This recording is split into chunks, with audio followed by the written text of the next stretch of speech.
Okay, well, I'm here today with Senators Lujan and Welch, and Lisa Blunt Rochester is on her way. She's voting. Okay, well, we're here. Why are we here?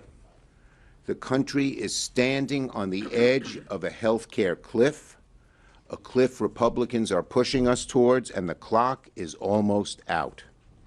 27 days. That's all the time Americans have before ACA premiums expire and health care costs explode in every state, city, and locality of the country.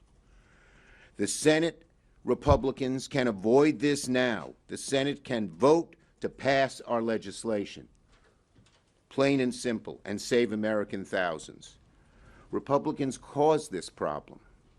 They knew this cliff was coming and would only make the pain worse for Americans, yet they've chosen to do nothing, absolutely nothing. They are nowhere. They don't even have a proposal. And the American people are running out of time. So today I'm announcing that Senate Democrats will introduce legislation for a 3-year clean extension of the current ACA tax credits. This bill, a clean year 3 extension of the ACA tax credits that Democrats will bring to the floor for a vote on Thursday, and every single Democrat will support it. Every single Democrat. That means Republicans have only 1 week to decide where they stand. Are they going to vote for this bill and bring health care costs down for the American people, or block this bill and send premiums skyrocketing on January the 1st?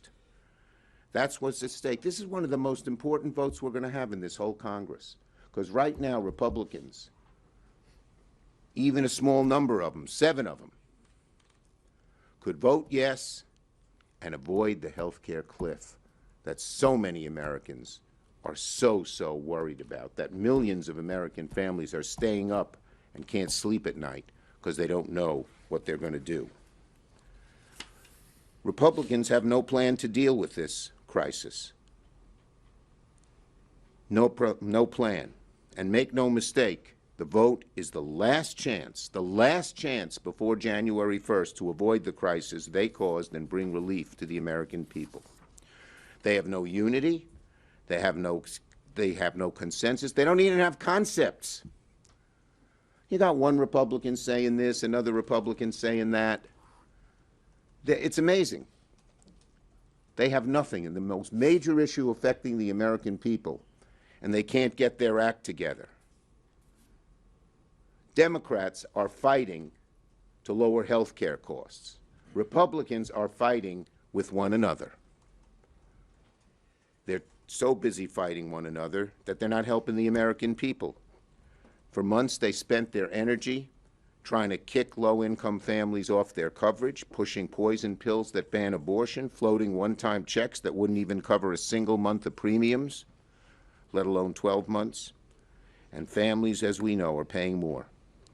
Republicans want to hand them the few Republicans who have this payment plan want to hand them a Band-Aid while premiums jump $1,000, $2,000, $5,000 a month.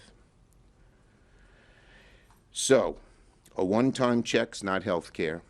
It won't stop January's premium shock. If Republicans block our bill, there's no do-over. Premiums go up January 1st, period, and the premiums are like a hammer blow to the American people. You all know the numbers. Couples nearing retirement making $85,000 a year could pay $30,000 more in states like Maine, Alaska, Montana, and Tennessee. 24 million Americans will see their premiums double. Americans living with chronic illness will suffer. Real communities will be devastated. Even families with employer coverage. They say, well, I'm covered by my employer. Ask your friends who work for companies like that. They're already getting notice of higher bills because it's affecting everybody. So, Senate Democrats are united. We're clear-eyed about the consequences. We are ready to vote. Senator Lujan. Thank you, sir. Thank you, Leader. Well, it's good to see everyone here today, and I want to thank Leader Schumer for bringing us together. Look, this is about affordability. What Republicans are doing right now is they really don't give a damn how expensive healthcare is going to be for the American people. Plain and simple. Republicans had an opportunity to work with Democrats to get real legislation, real policy included that would extend these tax credits to make healthcare more affordable for millions of people across the country. They chose not to. And it's no surprise, Republicans for the last, 10 years or more, have voted over 70 times to get rid of the Affordable Care Act, to repeal it. You all remember their calling call, we're going to repeal and replace. And that wasn't so popular with the American people on polling, so Republicans, they just said they're going to repeal first, right? And then it was repeal and replace. Well, they never did it. What does that mean to folks? President Trump brought junk plans back, making it okay for the American people to buy some insurance plan, even if they had some chronic disease like cancer, to buy insurance that covers everything but the cancer. One gimmick after another, making things more expensive to the American people. And as Leader Schumer said, look, this isn't just about people across the country that are going to benefit from these tax credits directly. This is going, if Republicans don't come to the table to extend these tax credits, we all know that insurance is getting more expensive for everyone, including everyone in this room. This is impacting the entire market. Some constituents over Thanksgiving chatted with me that they were excited to read that they were going to get a cost of living adjustment in their Social Security, and then they got sticker shock when the Medicare cost came, and it ate up what they saw with the COLA and some. Over Thanksgiving, people were getting an idea of what health insurance was going to cost. More sticker shock. They were back at the desk on Monday trying to figure things out if they were going to be able to afford it. It's one problem after another. And then to boot, in the big, beautiful bill, Republicans cut all of the federal tax dollars with Medicaid. There's rural health clinics across the country that already announced that they're going to be closing. I mean, this is just one kick in the face after another that Republicans are delivering. I'm going to close with this. You all know that I've been chatting about it more and more and more about that stroke that I survived 3 years ago. I don't know how many of you have been in a hospital bed worrying about getting better. But when you're sick and you might die, all you should be worried about is getting better. Not what happens if you're going to lose your house because you can't afford the damn bill that's going to come after you get better, if you're fortunate to. This is absolutely wrong for Republicans to be lying to the American people and not stepping forward. If they want to come up with reforms, put them on the table. They've had time. Let's get these things extended. The bill that Leader Schumer's talking about has Republican support in the House. They've introduced their own bill. There's support to get this done and get it to the president. I hope and I pray that my Republican colleagues will do the right thing. There's no reason that they can't join us. Get this done. Do it on a voice vote, for God's sakes. Get this done. Tell the American people before Christmas, you're going to be okay. We care about you. We're not going to kick you in the face one more time. With that, I'm going to turn it over to my friend from Vermont, Peter Welch. Thank you very much. You know, we have a healthcare crisis in this country. This country pays the most and gets the least. Literally, we pay about 2 times more than like European countries or Canada, and our healthcare outcomes are not as good, which is not to say we don't have great care, but it is getting unaffordable. We've got a calendar that is relentlessly ticking away, and unless we extend these tax credits so that people can continue to have the same health care in 2026 that they had in 2025, 24 million Americans are in jeopardy. Leader Schumer brought the Democrats together. We felt it was our responsibility to put a concrete plan on the table that would make certain that Americans across the country did not lose their health care. And Chuck, thank you, because we have 47 votes. We need 13 more. The key to that is going to be whether President Trump wants to engage and bring the parties together to extend these credits.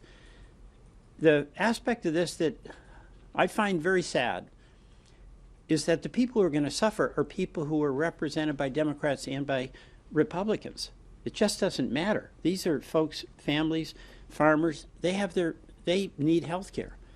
You know, I got a call from a farmer in the Northeast Kingdom of Vermont. He's a Trump voter. But he said, Peter, I'm paying $900 a month for health care. And if we lose these tax credits, my health care is going to go up to $3,200. And he says, you don't have to worry about me anymore because my family's dropping health care. Well, I do care about him. We all care about him. And that's why Leader Schumer brought the Democrats together to put on the table a concrete plan. We don't have anything in response. And, you know, we often get in the blame game around here, but the one group that cannot be blamed are the Americans who are going to be losing their health care. They have no power to address this. So the Schumer plan here is a concrete proposal that would give security to folks in Vermont, and I'm going to be going to Nebraska and Iowa in my capacity as the ranking member of the Rural Subcommittee on Rural America and the Ag Committee. But I'm going to be talking to farmers out there who are going to be saying the same thing as that Northeast Kingdom farmer said to me. We want to protect the health care that families in this country have. And that includes Republicans, it includes Democrats, it includes independents. So we've got a concrete plan. We've had no response. And that means we're just going to abandon families and businesses and Americans who are going to lose in 2026 what they had in 2025. We've got to pass this bill. Thank you. Thank you. I'm going to turn it over to Lisa Blunt Rochester. Thank you. Colleague. Thank you. First, thank you, Leader Schumer, for inviting me to participate. It's really good to be here with two senators who I had the honor of serving with on the Energy and Commerce Committee in the House. We did a lot of good work on prescription drugs, health disparities, and a whole host of other issues. And as I stand here, I'm literally thinking and watching the clock in front of me tick. The clock is ticking. Time is running out. There is a sense of urgency for those of us who are standing up here. And so I know the leader would say he doesn't consider this his plan. He considers this the American plan, that we do something.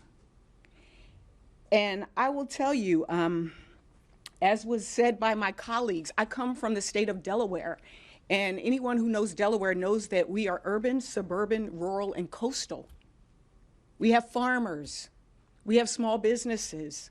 We have environmental justice communities that are impacted, even by CAFE standards. And so I will tell you, yesterday, when I was looking at my television and seeing our Republican colleagues at the White House, what I thought they were announcing was a healthcare plan. I was shocked that what they were announcing was something that would make us less healthy. And so as I stand here today, I think about the years of my work in this space of health. I served as Deputy Secretary of Health and Social Services in Delaware and got to see the impact of healthcare. I served as head of state personnel, so I saw healthcare from an employer perspective and how much it costs and how do you keep people healthy. I served as CEO of the Urban League, so I got to see health disparities and how in this country, as rich as we are, we have one of the highest maternal mortality rates in the world. So healthcare to me is a basic necessity. It's what drove me to run in 2016 and what I fought for. And times it's sort of like history is repeating itself or rhyming. Because I came in, Donald Trump was president. Republicans had the House and the Senate. And as was said, there were calls for repealing and replacing the Affordable Care Act. What we recognize is that the Affordable Care Act is not perfect. But one thing I do know is that that family who has somebody with a pre-existing condition like asthma or diabetes is grateful. That parent who has a kid who's 22 or 23 is grateful. And so what we're saying here is very simple. We have an immediate problem, an immediate crisis, an immediate cliff, and we need to take immediate action. And that's why we're proposing the 3-year time frame to allow us to also work with our Republican colleagues to make the substantial changes that we need to make us a healthier country and to make sure that we have a healthcare system that's working for all of us. I came up here with a whole bunch of notes and really didn't use any of them because it's really that basic. It's really that simple. We're proposing something that will help right now while we also give time to work together. I have stories of Delawareans, as my colleagues do, small business owners, rideshare drivers, young people who are concerned. For the first time, I had a resource fair. For the first time, people were lined up hugging me, saying, please help us. Please. And so we stand up here on behalf of the hardworking families. And we also stand up here to say, for anyone, including the president, to say that this is a Democratic hoax. Right now, people are looking in their email and in their mailboxes, and they have the receipts. It's happening now, and we need to act now. And so I thank you, Leader Schumer, for your leadership.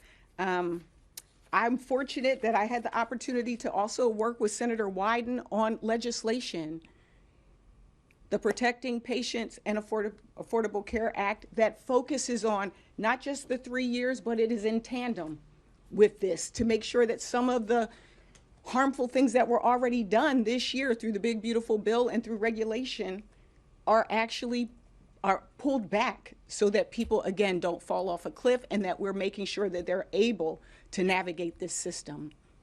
Again, I'm glad to be standing here before you, but I'll be happier when we pass this legislation. Thank you, and I yield back. Thank you.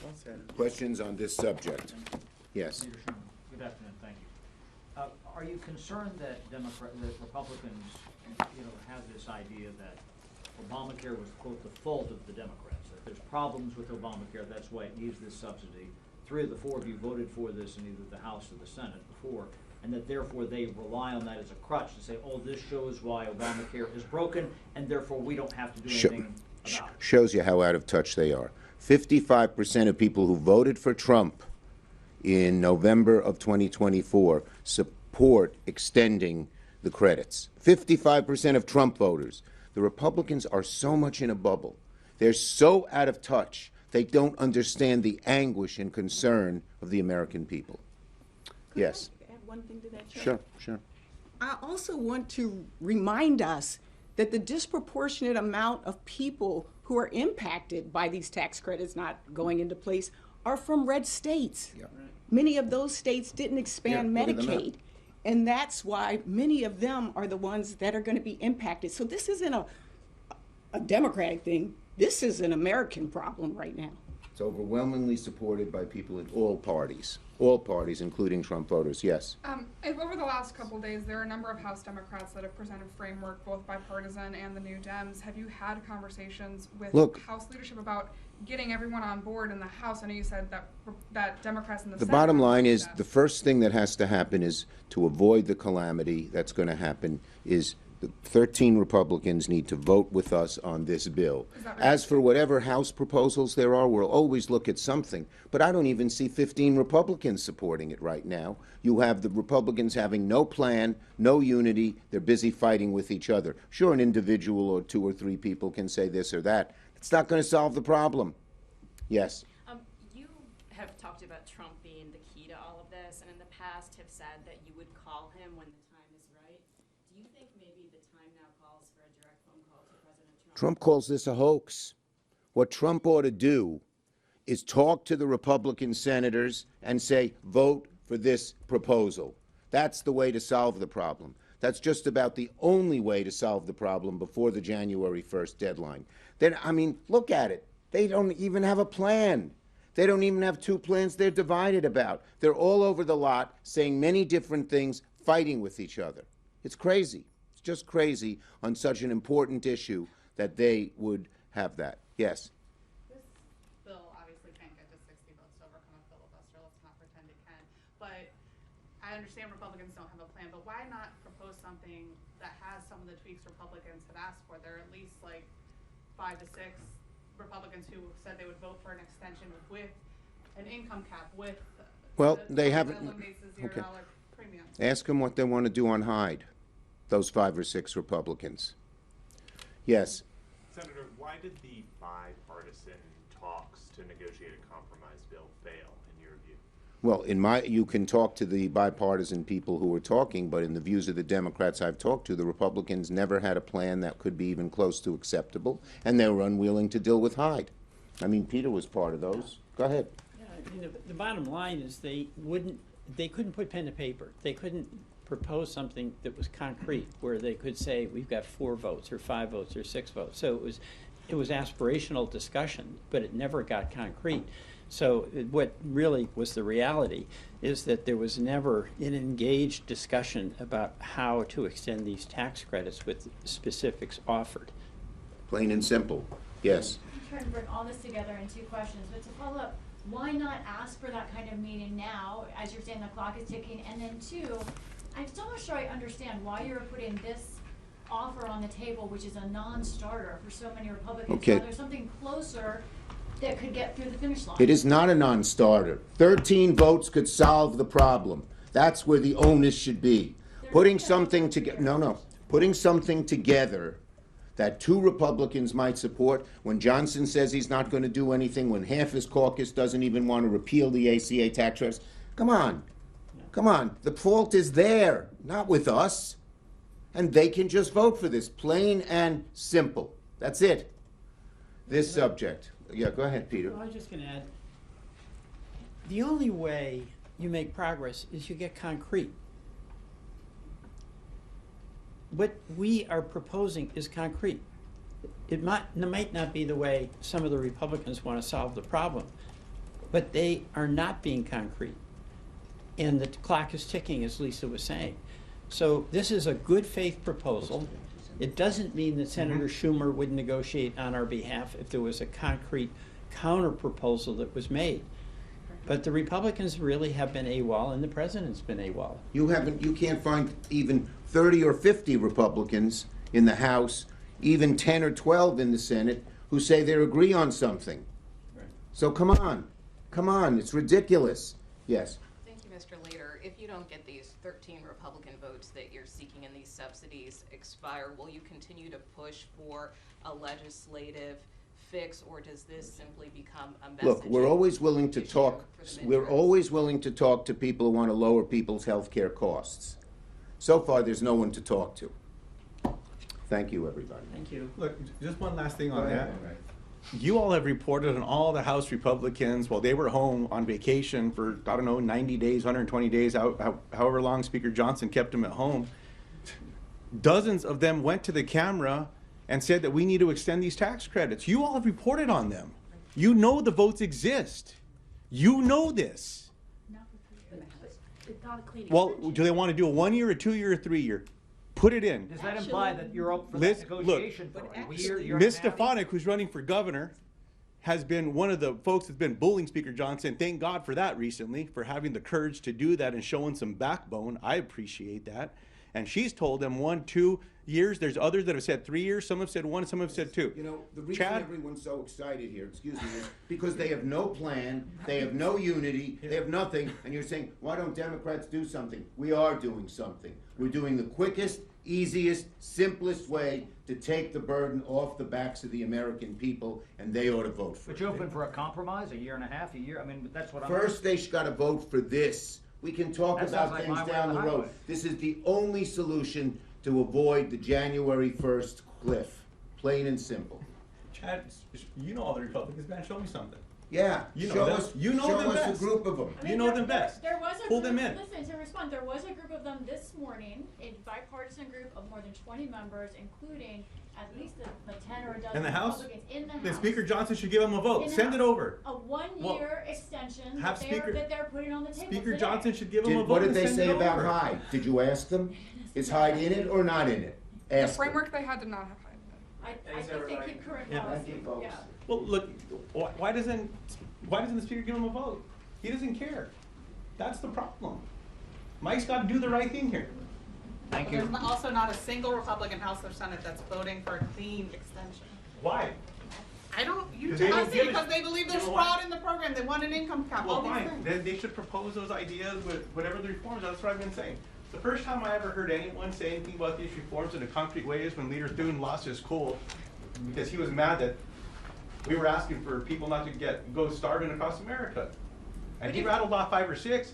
Has Mr. Thune put it on a piece of paper yet? I've not seen it. Maybe we should ask him. You're gonna have a press conference for him in a little bit. But He's if not you- doing But it. if you're putting a starting point to talks here at 3 years, the question is, do you want the issue or do you want to solve it? Republicans A 3-year have- extension does Republicans not have read as said- actually wanting to solve it. Since 2010, when I came into the House and we passed the Affordable Care Act, Republicans have said, get rid of it, we have our own plan. I don't know how many years it's been since then, but it's been a little bit. We're asking you about your plan. Well, Right, the 3 years. 3 years is it's Republicans have said they're outside gonna of the replace this discussion. thing. Well, Yeah. put something on the table. when the What are leaders- they putting on the table? Do the Republicans care that their constituents are gonna land up in a hospital bed like I did, and then have to worry about trying to find a place to live because they're gonna lose their home or not be able to pay rent? That's what this comes down to. It's about affordability. I mean, it's nonsense, you all. And I Look at guess the question is, hold why on. not- Look at this shit right here. You guys see this? Yeah. Do you see this? I can attest to the fear that comes with sitting on a bed and not knowing if you're gonna live. I went through it. This is not okay for folks. I mean, I get the posturing and the this and the that and the votes and sure, step back and just, when you're not doing your job and you're worried about your life and your families, what are you thinking about? What are you thinking about? Like, I just hope that everyone can have that conversation because right now it's not happening. It's not. But that's where I ask, you say 3 years. Lisa said, others said. You show me a plan, brother. I talk to your interns, I talk to everyone, show me the plan. They don't got one. Interested in a year and a half? That sounds like, when he says I- this is the only plan, I- that's. Maybe Liz Stefanik should run for speaker and come up with her own healthcare plan if she's running for governor and show Speaker Johnson what it takes to have a backbone and care about the Well, American Johnson people. says the two of them work things out. Well, it looks like it, huh? No, that's what she said. Something. Thank you. Yeah. Merry Christmas, everybody. Thank you. Happy- Happy holidays. Thank you.